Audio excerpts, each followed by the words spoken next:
Hello, my name is Jiso and I'm reading Master Dōgen's Shōbōgenzō. And we've reached chapter 24 in book 2 of the Nishijima Cross edition. Chapter 24 is Bukkyo, the Buddha's teaching. Butsu means Buddha or Buddhist, and Kyo means teaching or teachings. Bukkyo is usually translated as Buddhism, but in this chapter Master Dōgen emphasized the importance of the theoretical side of Buddhism. For this reason it is better here to translate Bukkyo as Buddha's teaching in order to distinguish between the peculiar usage of the word in this chapter and the usual usage. Some Buddhist sects, wanting to emphasize the value of practice in Buddhism, insist on the importance of a transmission which is beyond and separate from theoretical teachings. They say we need not rely on any verbal explanation of Buddhism. But Master Dōgen saw that this theory itself was mistaken. Of course, practice is very important in Buddhism, but Master Dōgen considered that both practice and theory are important. If we deny the importance of the theoretical side of Buddhism, we lose the method to transmit Buddhism to others. In this chapter, Master Dōgen explained the role of Buddhist theory and insisted that we should not forget the importance of theoretical Buddhist teachings. Okay. I'll just clean my glasses because I can't see a thing.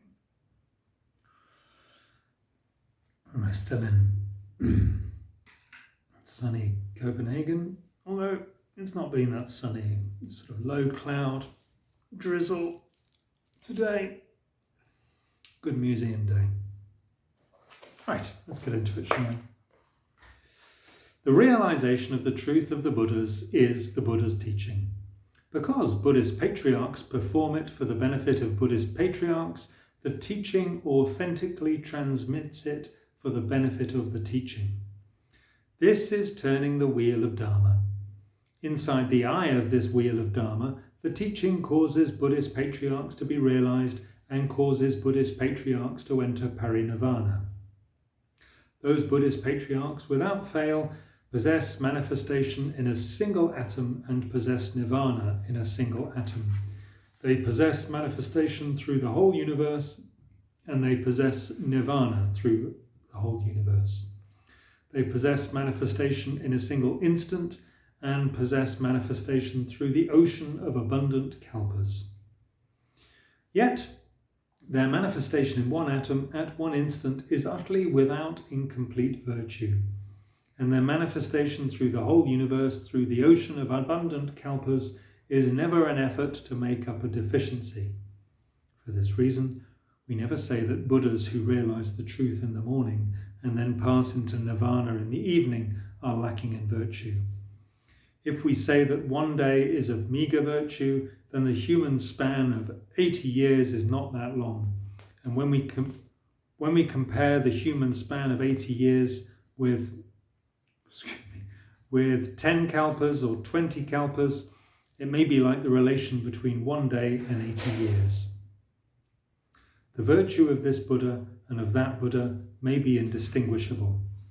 When we take the virtue which belongs to a lifetime of long kalpas and the virtue in 80 years and try to compare them, we might be unable to arrive at even doubt. For this reason, the Buddha's teaching is just teaching a Buddha. It is perfectly realized virtue of a Buddhist patriarch. It is not true that the Buddhas are high and wide while the Dharma teaching is narrow and small. Remember, when Buddha is big, the teaching is big, and when Buddha is small, the teaching is small. So remember, Buddha and the teaching are beyond measures of big and small. They are beyond such properties as good, bad, and indifferent, and they are not for self-teaching or for the teaching of others. Some followers said, "Old man Shakyamuni, besides expounding the teaching and the sutras throughout his life, also authentically transmitted to Maya Kasyapa the Dharma of one mind, which is the supreme vehicle. And this transmission has passed from rightful successor to rightful successor. So the teaching is So the teaching is opportunistic idle discussion, but the mind is the essential true reality. This authentically transmitted one mind is called the separate transmission outside the teachings. It is not to be likened to discussion of the 3 vehicles and the 12 divisions of the teaching. Because the one mind is the supreme vehicle, we speak of directly pointing into the human heart and seeing the nature and becoming Buddha. End of quote. By some fellow. This expression is never about the everyday conduct of the Buddha Dharma. It lacks the vigorous road of getting the body free, and it has no dignified behaviour throughout the body. Fellows like this, even hundreds or thousands of years ago, were proclaiming themselves to be leading authorities. But we should know that, if they had such talk as this, they neither clarified nor penetrated the Buddha's Dharma and the Buddha's truth. Why not? Because of not knowing Buddha, not knowing the teaching, not knowing the mind, not knowing inside and not knowing outside. This not knowing is due to never having heard the Buddha Dharma. Now they talk of the Buddhas without knowing what their substance and details are, and without ever studying even the borders of the Buddhas coming and going. That being so, they do not deserve to be called the Buddha's disciples. The reason they say that Buddhas authentically transmit only the mind, without authentically transmitting the Buddha's teaching, is that they do not know the Buddha Dharma. Not knowing the one mind as the Buddha's teaching, and not hearing the Buddha's teaching as the one mind, they say that there is the Buddha's teaching outside of the one mind. Their one mind, never having become the one mind, they say that there is one mind outside of the Buddha's teaching.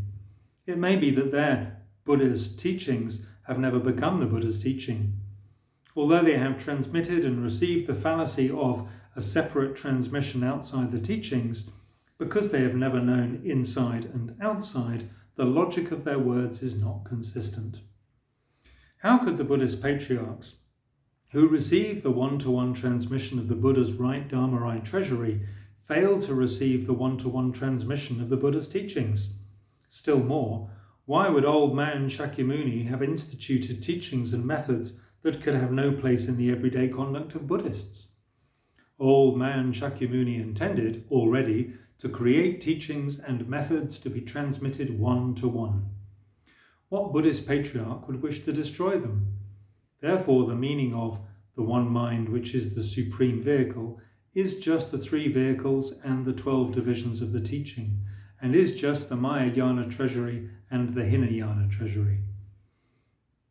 Remember, because the Buddha's mind means the Buddha's eye, a broken wooden dipper, all dharmas and the triple world, therefore it is the mountains, the oceans, the national lands, the sun, the moon and the stars. The Buddha's teaching means myriad phenomena and accumulated things. The meaning of outside is this concrete place having arrived. The authentic transmission is authentically transmitted from a self to a self, and so within the authentic transmission there is self. The authentic transmission is authentically transmitted from the one mind to the one mind, and so in the authentic transmission there must be the one mind. The one mind, which is the supreme vehicle, is soil, stones, sand and pebbles. Because soil, stones, sand and pebbles are the one mind, soil, stones, sand and pebbles are soil, stones, sand and pebbles. If we speak of the authentic transmission of the one mind, which is the supreme vehicle, it should be like this. But the fellows who speak of a separate transmission outside the teachings have never known this meaning. Therefore do not, through belief in the fallacy of a separate transmission outside the teachings, misunderstand the Buddha's teaching. If it were as those fellows say, might it be possible to speak of the teaching as a separate transmission outside the mind? If we spoke of a separate transmission outside the mind, not a single phrase, nor half a verse could be transmitted. If we do not speak of a separate transmission outside the mind, we should never speak of a separate transmission outside the teachings.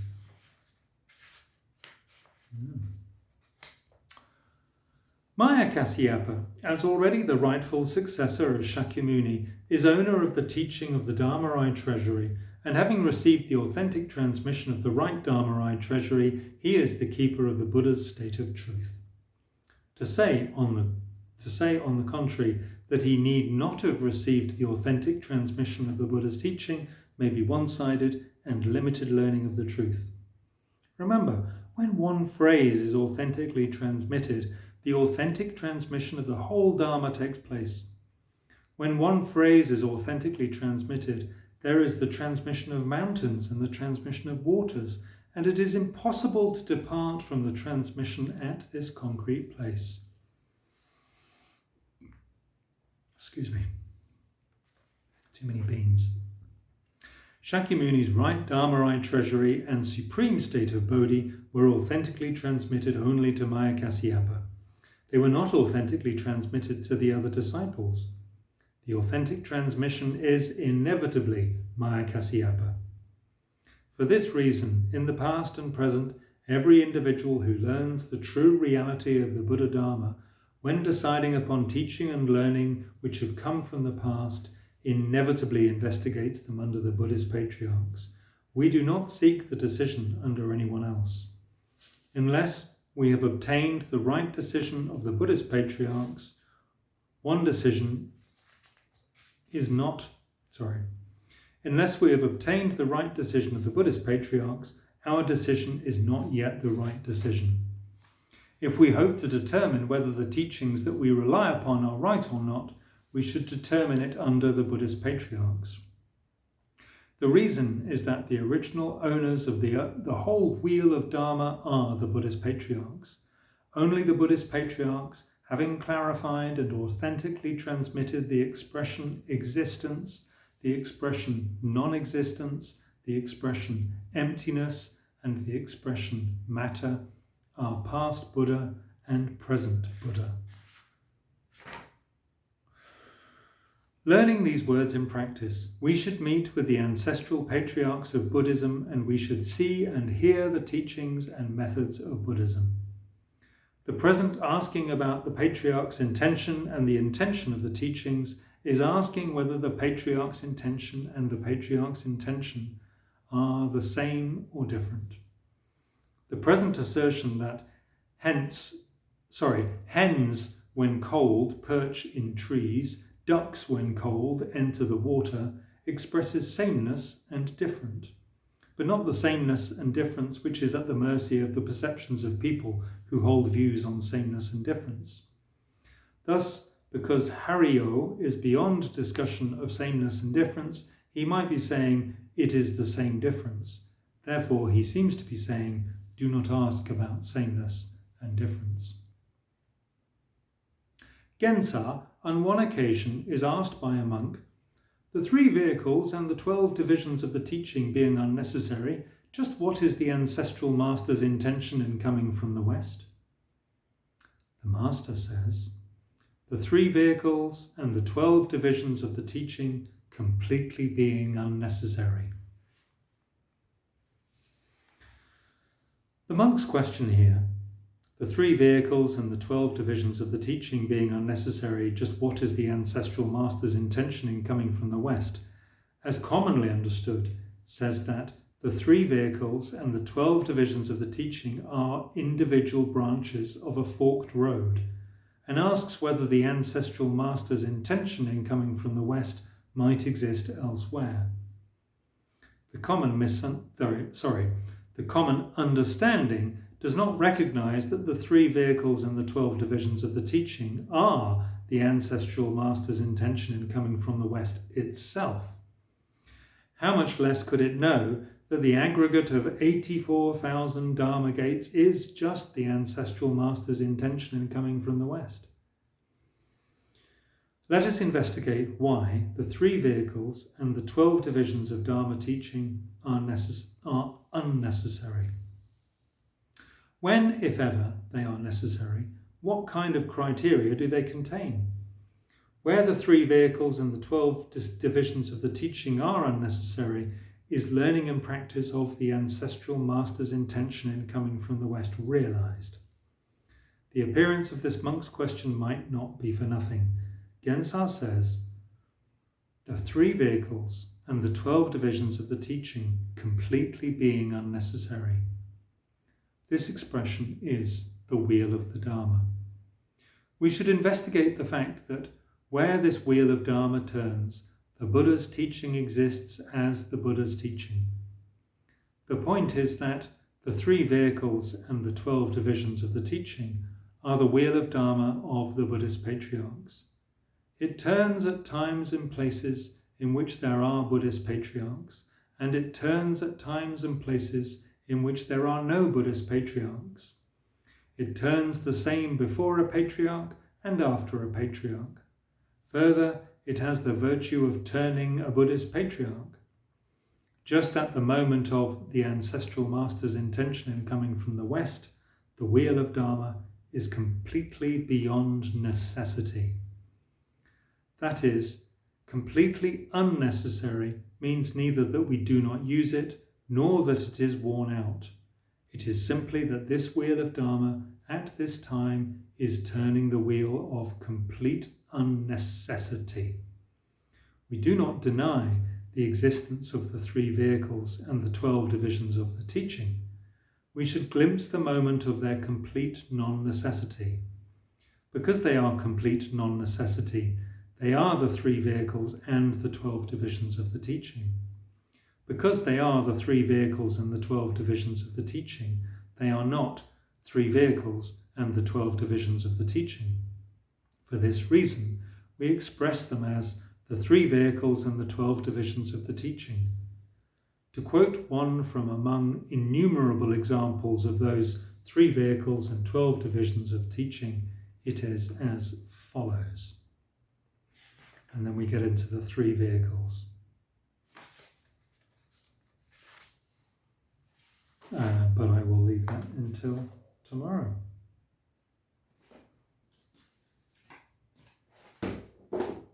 Thank you for listening.